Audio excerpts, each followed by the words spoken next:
Hello again. We are looking this time at problem number 2 of lesson 9-7 about similarity transformations. This is found on page 595 of your Geometry Part 2 textbook. Now, in problem number 2, it's asking a question, what is the composition of rigid motions and a dilation that maps triangle RST to PYZ? So if you look over here at the right, here's your RST, which is the smaller triangle here, and down here is your PYZ. Okay?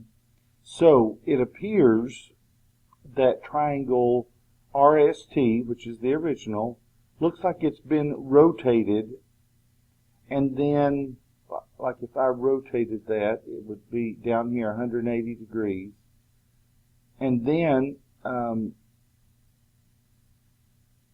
to verify the composition of the transformation, begin by rotating the triangle 180 degrees about the origin. So if I did, remember that when you rotate something 180 degrees around the origin, what happens is, if the original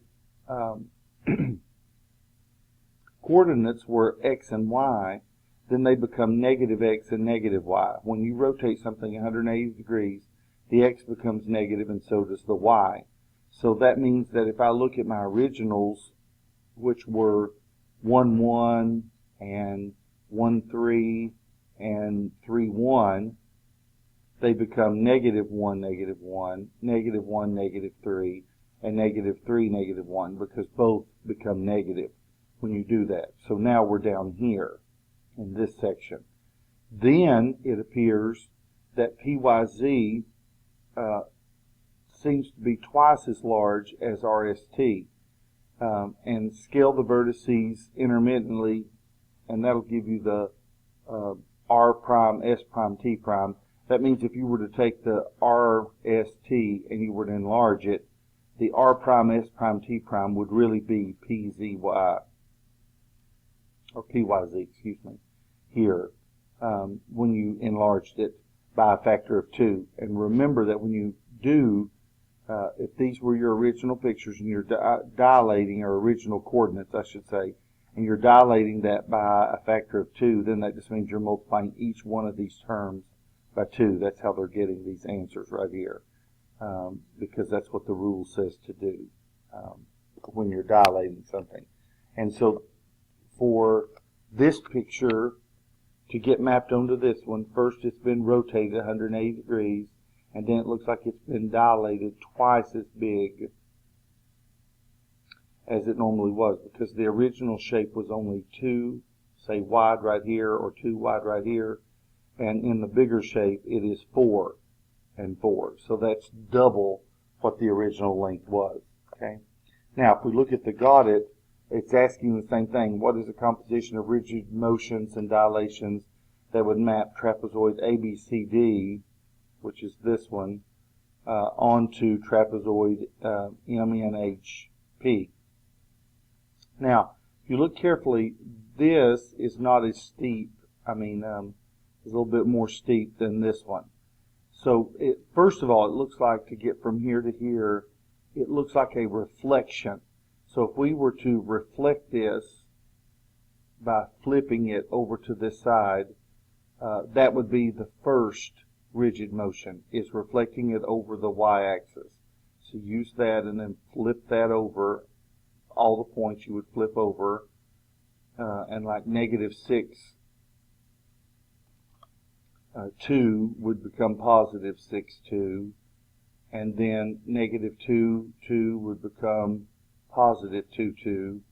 So you would first of all kind of flip things around. I don't even have space to get all that, but negative 1, negative 2 would become positive 1, negative 2. And when I regraph that, you would have your original kind of right there once we flipped it. Then, if you'll notice, the original here is a size of 7 blocks. And let me erase that again so we can see this other one a little bit better. The original here, it says is 2. Okay. Now, for whatever reason, we just have to go with that actually being 2. Now, to me, that looks bigger than 2. It looks like 3.5. Oh, I'm sorry, that's the 0.2. My bad. I'm just realizing that. This right here, if you can see, there's one whole block, one whole block, one whole block, and a half of a block. So this one is actually 3.5. And so remember that the second one, or the image, is smaller than the pre-image or the original one. So you always put the image over the original to get your scale factor, and 3.5 over 7 really is 1/2, because that's half of what that is. So apparently we're reflecting it over the y-axis first, and then we're doing a reduction by a factor of 1/2, because that's what would make this longer side end up being this shorter side right here. So it's a reduction of 1/2, and that's what you're just trying to name. And the reason they're trying to get you to do this is just so you can visualize kind of what they're doing. Because a lot of shapes, whether you move them around, they don't change their actual size. But when you dilate something, then you are changing its sides, even though those sides have to be proportional. They don't have to be the same, like you would normally do in a rigid motion. Now remember, if they retain their exact same shape, that's called an isometry. But when you have a dilation, you no longer have isometry, because isometry means they have to stay the same size. So best of luck with this.